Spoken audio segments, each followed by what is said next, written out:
اللہ اکبر کبیرہ والحمد للہ کثیرہ وسبحان اللہ بکرۃ واصیلا۔ عزیز ساتھیو، آج ہم سورہ احزاب کی آیت نمبر 20 کے بارے میں پڑھیں گے۔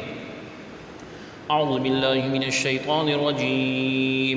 بسم اللہ الرحمن الرحیم۔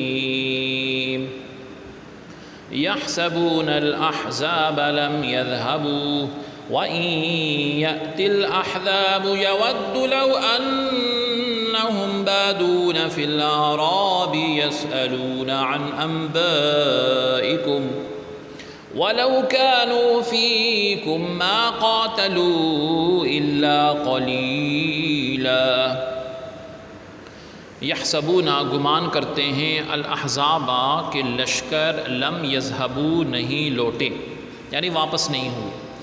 وَإِنْ اور اگر یاتی آ جائیں الاحزاب لشکر، یودو تو یہ چاہیں گے، خواہش رکھیں گے،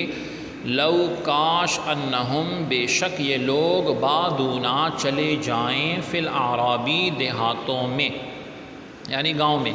یسألون اور سوال کریں عن انبائکم تمہاری خبروں کے بارے میں،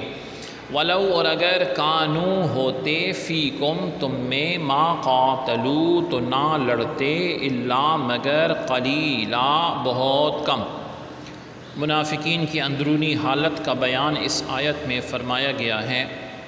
اور مفسرین فرماتے ہیں کہ منافق لوگ اپنی بزدلی اور اپنی نامردی کی وجہ سے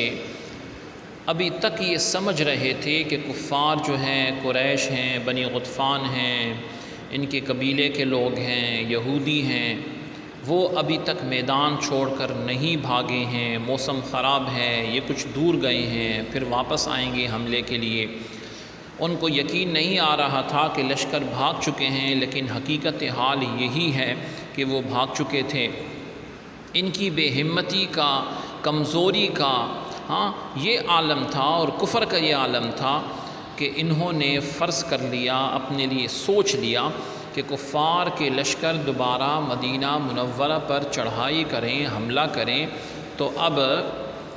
ان کی آرزو یہ ہوگی کہ یہ لوگ مدینہ پاک کو ہی چھوڑ کر دیہات میں بھاگ جائیں،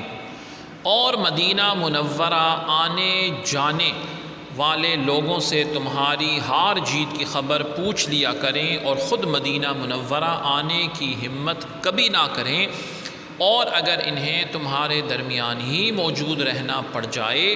تب بھی ان میں سے تھوڑے لوگ ہی لڑائی کرتے، اور وہ بھی صرف ریاکاری یا ذلت کے ڈر سے یا عذر پیش کرنے کے لیے، تاکہ انہیں یہ کہنے کا موقع مل جائے کہ ہم بھی تو تمہارے ساتھ جنگ میں شریک تھے۔ سبحانک اللہم و بحمدک، اشہد ان لا الہ الا انت، استغفرک و اتوب الیک، وصلی اللہ تعالی علی خیر خلقہ محمد وعلی آلہ و اصحابہ اجمعین برحمتک یا ارحم الراحمین۔